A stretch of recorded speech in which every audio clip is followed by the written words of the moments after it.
So when I was reading the first reading, really struck me how Sirach gives this importance to the words we speak. And he even says, before you praise somebody, listen to what they say, right? Because what our words, what we communicate with our words is something that's really important. But I think it's something that's often discussed.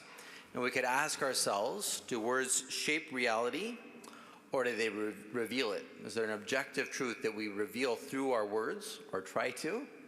Or do our words create the reality that's around us? In our world that's flooded with media, political spin, and online debates, the way we employ language carries enormous weight. And if we can think that if words create reality, well, then we risk losing any sight of objective truth. But if language reveals reality, then we must use it wisely, ensuring it reflects what is real, not just what we wish to be true. And as I was reflecting on this, it reminded me of one of my favorite book series, the Chronicles of Narnia.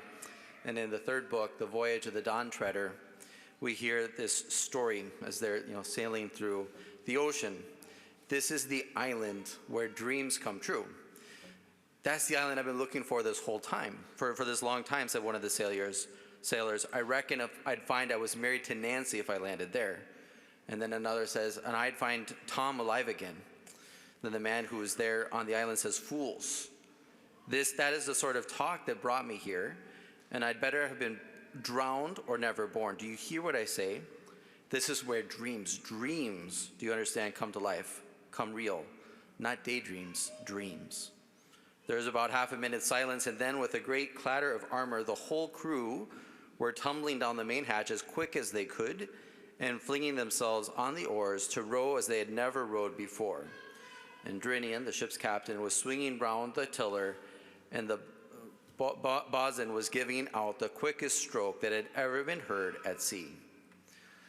And so what we kind of see portrayed there, if our dreams created reality, well, then our life might turn into a nightmare. And the same thing could happen if we look at our words in the wrong way, and if we allow our words to determine reality rather than reveal it.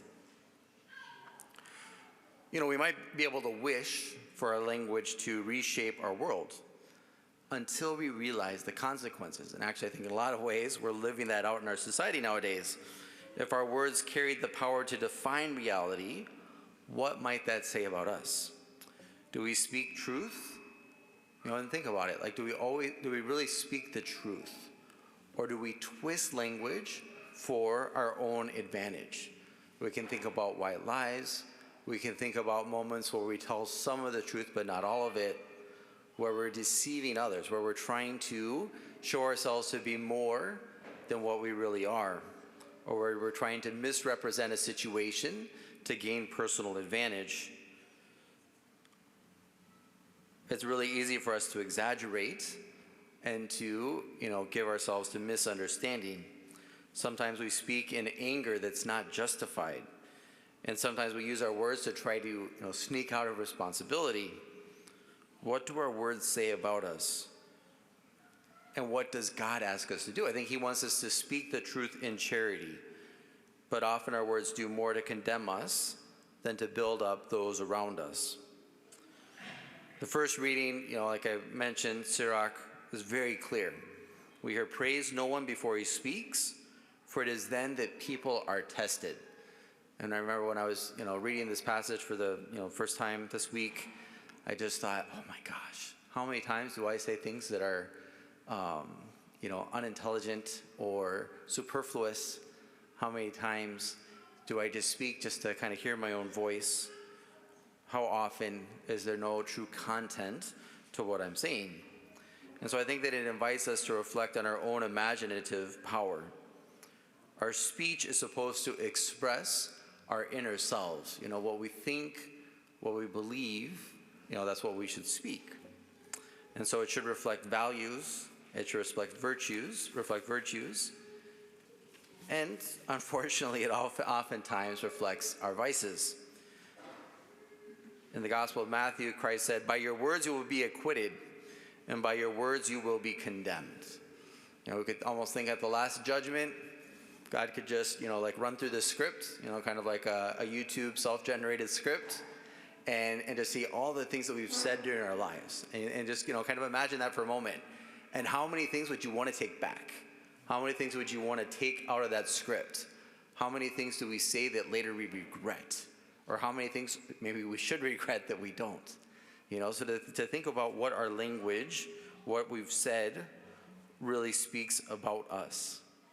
When we speak carelessly or dishonestly, we reveal not just ignorance, but a deeper disorder within us.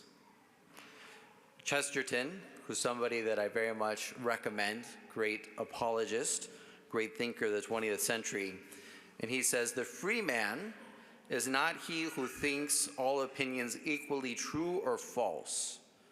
That's something, how much does that sound like our society? Like, well, that's your opinion, or that's your truth. But what does Chesterton say? The free man is not he who thinks all opinions equally true or false. That is not freedom, but feeble-mindedness. What he's saying here is to think every opinion is equally valid is to have a feeble mind. It's to be, intellectually weak. And then he continues, the free man is he who sees the errors as clearly as he sees the truth. Right is right, even if nobody does it.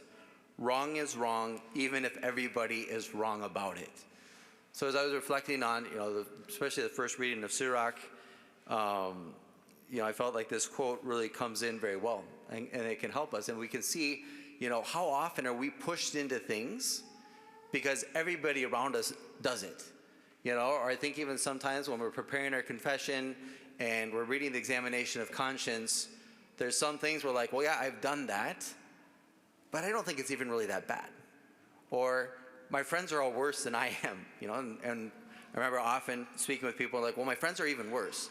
And I always say, well, then look for better friends. We should be looking to grow in virtue, not just to justify our own actions.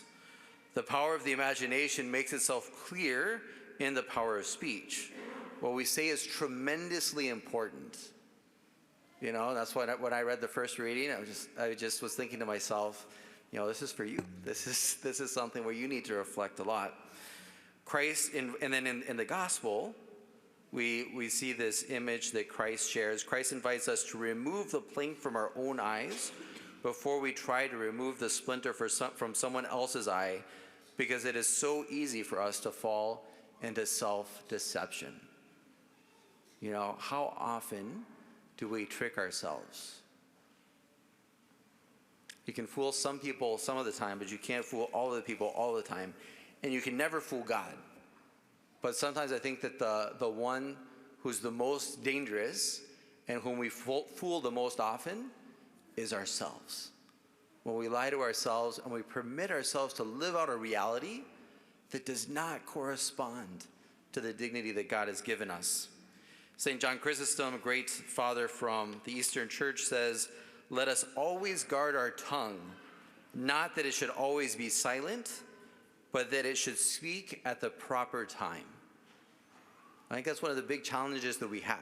Say the right thing, the right time, in the right way.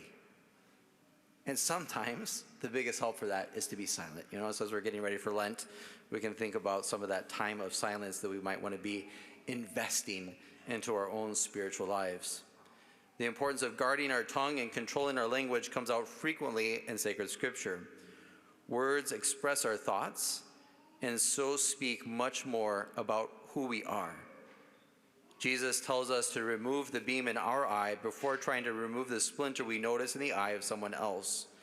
This is an invitation to speak and to act sincerely without being duplicitous. And so often it's hard for us to be sincere. It's hard for us to reflect what's really going on in our interior. And sometimes we have to be prudent. It doesn't mean just to say everything that comes to your mind, right? We have to have, prudence and charity and Christian virtue. But we should never be duplicitous. We should never be projecting a different image of ourselves than who we truly are. We live in a world that often tries to distort language. We live in a society that tries to redefine words in order to obscure the truth. And it's kind of it's a big part of the cultural battle that we engage in every day. And we might be tempted to think, well, does it even really matter? You know, a rose by any other name, wouldn't it smell as sweet? Well, actually, when Shakespeare says that, he's saying that the name is important. And so that what we call things and the way we define things is actually tremendously important. And I think that he would be a little upset to see how often that phrase that he wrote has been misused. We should make sure that we express ourselves, that when we express ourselves, we are reflecting the reality of our interior world and as much as possible, the objective reality of the world outside of us. So as you know, on the road to the priesthood, we have to study philosophy, and I was able to study quite a bit of philosophy. And one of the things that I really appreciated, you know, because there's kind of this dialogue or this argument, you know, about, you know, what is truth and how we communicate truth. And the best conclusion that I've been able to come to is that truth is real, truth is objective, but it's often very hard to attain, right? And so it's easy for us to make mistakes. It's easiest for us to be wrong. You know, I know that I'm wrong probably many times every day, and that can be challenging, but we have to believe and we have to seek after that truth. And that's part of who we are as Christians, that we want to be seeking the truth. And why? Well, because Christ is the truth. Language does not create reality, but it reveals reality. So going back to that, you know, kind of original question, you know, we have to recognize that there is an objective truth that we try to, you know, receive, that we try to perceive, and that we try to communicate. If we distort our words, we distort our witness to Christ. Whether in conversation, online, or in our prayers, let's make sure that we're always speaking the truth in love. That's who we're called to be as Christians, and that's how we give our Christian witness to this world.